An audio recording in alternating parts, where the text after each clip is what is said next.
Let's fight बयानबाजी।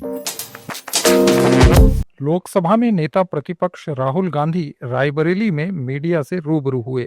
उन्होंने कहा कि हम जल्द ही वोट चोरी के डायनेमिक और एक्सप्लोजिव सबूत देंगे। राहुल ने बीजेपी पर निशाना साधते हुए कहा कि बीजेपी वाले भड़के नहीं, क्योंकि हाइड्रोजन बॉम्ब जैसे सबूत जल्द ही सब कुछ साफ कर देंगे। डायनामिक एक्सप्लोसिव आपको सबूत देने वाले हैं। पूरे देश में नारा चल रहा है, वोट चोर गद्दी छोड़ का नारा चल रहा है, आग जैसे फैल रहा है, क्योंकि सच्चाई है। और हम आपको दिखाएंगे, हिंदुस्तान के युवा आप अच्छी तरह सुनिए, सच्चाई है कि वोट चोरी करके सरकारें बन रही हैं। हम गारंटी करके आपको प्रूफ देने वाले हैं। जो बीजेपी के लोग एजिटेट हो रहे हैं, मैं उनसे कहना चाहता हूं, आप एजिटेट नहीं होइए, क्योंकि हाइड्रोजन बॉम्ब जब आएगा सारा का सारा साफ हो जाएगा। असम के मुख्यमंत्री हिमंता बिस्वा शर्मा ने कांग्रेस सांसद गौरव गोगोई और उनकी ब्रिटिश पत्नी एलिजाबेथ कॉलबर्न पर पाकिस्तान से संबंधों के आरोप लगाए हैं। शर्मा ने कहा कि एसआईटी ने एक रिपोर्ट सौंपी है जिसमें दावा किया गया है कि गोगोई और उनकी पत्नी ने कई बार पाकिस्तान की यात्रा की, जो राष्ट्रीय सुरक्षा के लिए खतरा हो सकता है। গতিকে তেওঁলোকে দেশৰ কল্যাণো নিবিচাৰে, ৰাষ্ট্ৰৰ কল্যাণো নিবিচাৰে। গৌৰৱ গগৈয়ে ক'লে মই পাকিস্তান গৈছো। এখন পেপাৰে সুধিছে নেকি আপুনি 10 দিন কি কৰি আছিল কওক বুলি? যদি হিমন্ত বিশ্ব শৰ্মাৰ ঘৰত 3জন বিদেশী হলহেঁতেন আপোনালোকে কি কৰিলে? তাকতো এটম বম, পৰমাণু, নিউক্লিয়াৰ সব বনাই দিলেহেঁতেন। গতিকে কোনোবা সংবাদ পত্ৰৰ সাংবাদিক বা কোনোবা এডিটৰে এইটোক সিৰিয়াছ বুলি নাভাবিব পাৰে। আমাৰ কাৰণে এইটো সিৰিয়াছ। গতিকে ব্যৱস্থা, আইনগত ব্যৱস্থা, ৰাজনৈতিক ব্যৱস্থা, ৰাইজে নিজে সিদ্ধান্ত ল'ব যে এই মানুহজন আমাৰ নেতা হ'ব পাৰে নে নাই। कृषि मंत्री शिवराज सिंह चौहान ने लगातार हो रहे चुनावों पर गंभीर चिंता व्यक्त करते हुए कहा कि बार बार होने वाले चुनाव देश की प्रगति और विकास में बाधक बन रहे हैं। चौहान ने कहा कि चुनाव जातिवाद को बढ़ावा देते हैं, जिससे सामाजिक एकता और विकास कार्यों पर असर पड़ता है। चुनाव जातिवाद बढ़ाता है, वैसे जाति याद नहीं आती, लेकिन चुनाव के समय बस उसी को वोट देंगे। जातिवाद को उभारा जाता है, हमारी सामाजिक जो एकता है उसके ताने बाने टूटते हैं। भाषावाद, अब कहीं एक प्रदेश में हिंदी का विरोध, क्यों? चुनाव में फैसला लेना। और जातियों में भी एक बार चुनाव के टिकट बांटने की कमेटी में मैं था, तो एक जाति आई कि इतने टिकट चाहिए, फलाने क्षेत्र से तो 2 ही दे दिया। तो बाद में आई दूसरे मित्र आए, हम कहे भैया उस जाति का तो टिकट मिल गया। अरे बोले नहीं, वो तो अलग है, उपजाति उनकी अलग है, हमारी अलग है, हमें मिलेगा।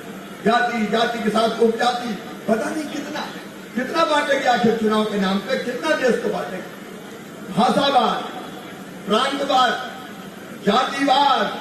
और एक बात और बेटा बेटियों तुमसे कहना चाहता हूं, जब बार बार चुनाव होते हैं तो युवाओं को मौका नहीं मिलता, क्योंकि एक चुनाव हुए विधानसभा के 4 महीने बाद लोकसभा के चुनाव, तो जो नेता एक चुनाव में नहीं जीत पाए दूसरे में भी किस्मत आजमा लेते हैं। और इसलिए कहीं से भी आप सोच के देखें, ये लगातार होने वाले चुनाव देश की प्रगति और विकास में बाधक है। लंबे समय के फैसले हम नहीं ले पाते, प्रांतों की प्रगति और विकास ठप होती है, बच्चों की शिक्षा की व्यवस्था बिगड़ती है, पर्यावरण हमारा सत्यानाश हो जाता है, नुकसान ही नुकसान है। बताओ कोई फायदा है बार बार चुनाव कराने में? भारत और पाकिस्तान के बीच होने वाले क्रिकेट मैच को लेकर शिवसेना यूबीटी सांसद संजय राउत ने कड़ा विरोध जताया।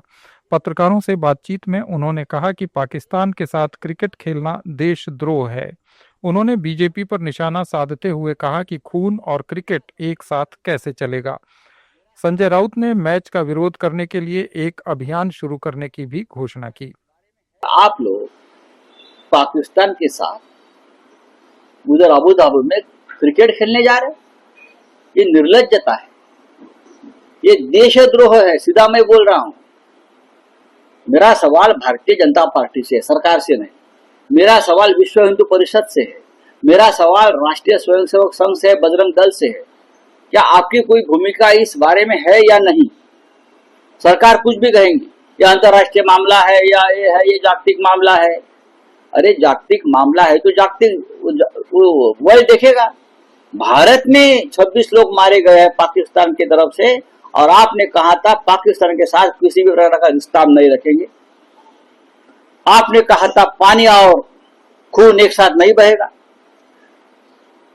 पानी और खून एक साथ नहीं बहेगा तो खून और क्रिकेट एक साथ कैसा चलेगा? केंद्रीय मंत्री पीयूष गोयल ने बिहार में एक कार्यक्रम में आरजेडी प्रमुख लालू यादव पर बिहार को जानबूझकर पिछड़ा रखने का आरोप लगाया।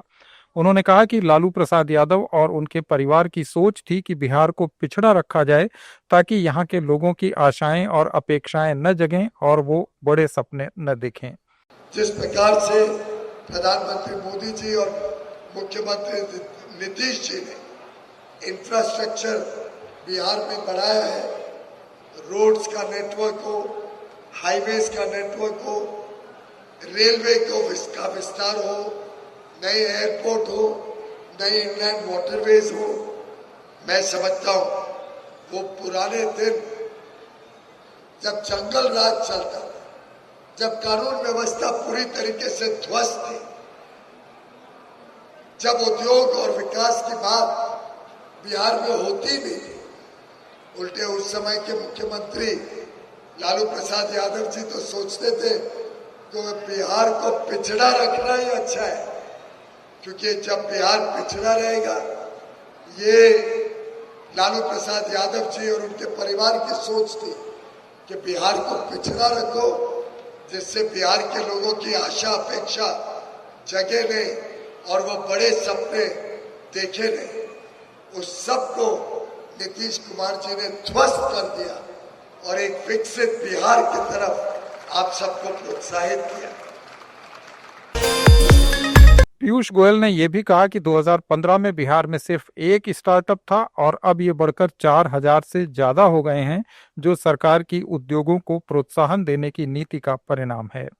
आज से 10 साल पहले बिहार में मात्र एक स्टार्टअप हमारे विभाग में रजिस्टर्ड था 2015 में। आज जब आप 2025 में 4000 स्टार्टअप्स बिहार के देखते हैं, उनकी प्रगति, उनका विकास देखते हैं, तो हमारा भी सीना 56 इंच का बनता है। हमें भी बहुत गर्व होता है बिहार के युवा युवतियों पर, बिहार के स्टार्टअप दुनिया में। अमेरिका के राष्ट्रपति ट्रंप द्वारा भारत में राजदूत पद के लिए नामित सर्जियो गोर ने सीनेट में अपनी प्रायोरिटीज को स्पष्ट करते हुए कहा कि भारत आज अमेरिका का स्ट्रेटेजिक पार्टनर है, जिसकी दिशा पूरे एशिया पैसिफिक क्षेत्र को प्रभावित करेगी। गोर ने कहा कि भारत और अमेरिका के बीच पारस्परिक और निष्पक्ष व्यापार संबंधों को मजबूत बनाना आवश्यक है। उन्होंने खास तौर पर उल्लेख किया कि भारत को अमेरिकी एलपीजी का निर्यात उनकी शीर्ष प्राथमिकताओं में शामिल रहेगा। Members of the committee, it is truly an honor to be here. For those of you who have yet to meet, my name is Sergio Gore, and I currently have the honor of serving as Assistant to the President and Director of Presidential Personnel at the White House. I can proudly report that under the President's leadership, the Office of Presidential Personnel has filled over 95% of jobs at record speed, beating every other administration in American history. I also want to thank this committee for the incredible work you have done to confirm so many of our nominees, often in a bipartisan effort. I've also spent many years here on Capitol Hill, including working for members of this very committee. It's especially humbling to walk these halls today as President Donald Trump's nominee for Ambassador to India. Serving at the pleasure of President Donald Trump has been the greatest honor of my life. And if I'm fortunate enough to be confirmed, I look forward to serving the United States abroad in India. We are fortunate to have a president who has made bringing peace around the world a top priority.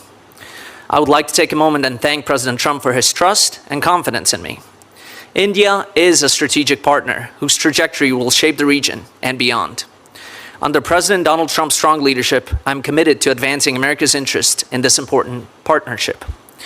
India's geographic position, economic growth, and military capabilities make it a cornerstone of regional stability and a critical part of promoting prosperity and advancing the security interests that our nations share. As Secretary Rubio noted, India is one of the most important relationships our nation has in the world. If confirmed as ambassador, I will work to deliver on the President's agenda and advance U.S. interests by increasing our defense cooperation, ensuring fair and beneficial trade, deepening energy security, and furthering technology. Britain के रक्षा मंत्री John Healy ने हाल ही में Russian drone घुसपैठ के मद्देनजर Poland पर NATO की वायु सुरक्षा मजबूत करने के विकल्प तलाशने के लिए यूके के सशस्त्र बलों को निर्देश दिए। ये घोषणा 2025 के रक्षा मंत्रियों की बैठक के दौरान की गई, जिसमें फ्रांस, जर्मनी, इटली और पोलैंड के रक्षा अधिकारियों ने हिस्सा लिया।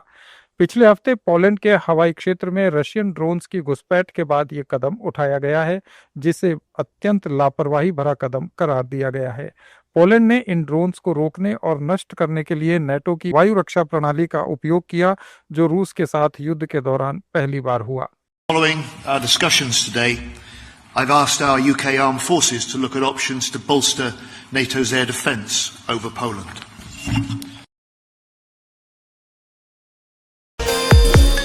रक्षा मंत्री राजनाथ सिंह ने मुंबई के ऐतिहासिक गेटवे ऑफ इंडिया से समुद्र प्रदक्षिणा अभियान को वर्चुअली रवाना किया। इस अभियान में सेना, नौसेना और वायुसेना की 10 महिला अधिकारियों की टीम ने विश्व परिक्रमा के लिए भारतीय सेना के नौकायन पोत त्रिवेणी पर सवार होकर अपनी यात्रा शुरू की। राजनाथ सिंह ने कहा कि ये अभियान 26,000 नॉटिकल माइल की यात्रा तय करेगा और त्रिवेणी द्वारा तय की गई हर नॉटिकल माइल यात्रा भारत की रणनीतिक स्वायत्तता और आत्मनिर्भरता की ओर बढ़ता कदम है। IASV त्रिवेणी केवल वेजल ऑफ इंड्योरेंस नहीं, बल्कि वेजल ऑफ डिप्लोमेसी भी। साथियों, जैसा कि हम देख रहे हैं, इस अभियान में तीनों ही सेनाओं के अधिकारी एक साथ हैं।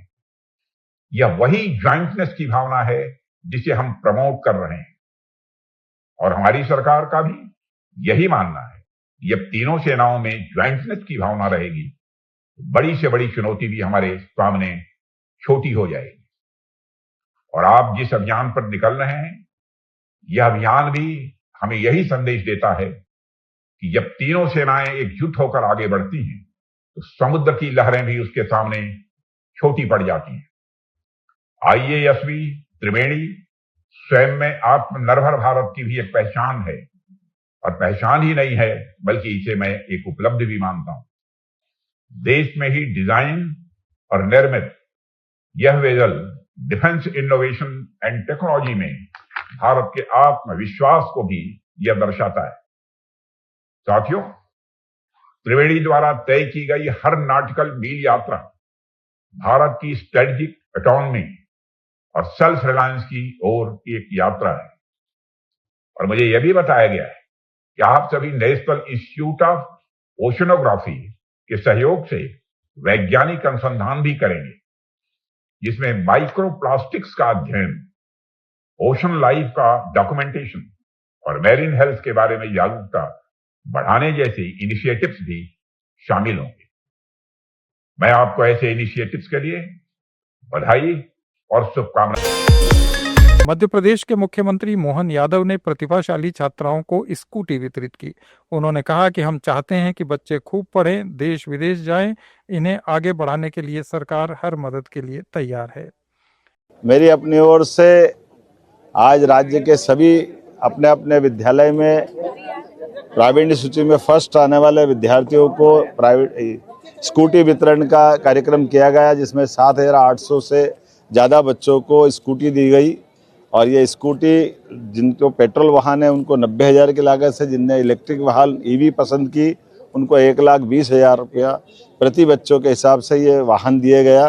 कुल मिलाकर इस राशि से मेधावी विद्यार्थियों को जो प्रोत्साहन देने की हमारी योजना है, हमारे बच्चे खूब पढ़े, आगे बढ़े, लैपटॉप, स्कूटी, गणवेश, किताब, कापी अपने प्रदेश में, देश में और विदेश में भी बच्चे जाएं, तो उनको आगे बढ़ने के लिए सरकार सब प्रकार की मदद करने के लिए तैयार है। ये थे आज के कुछ वायरल पोस्ट्स। अपडेट्स के लिए जुड़े रहिए लेट्स माइक के साथ।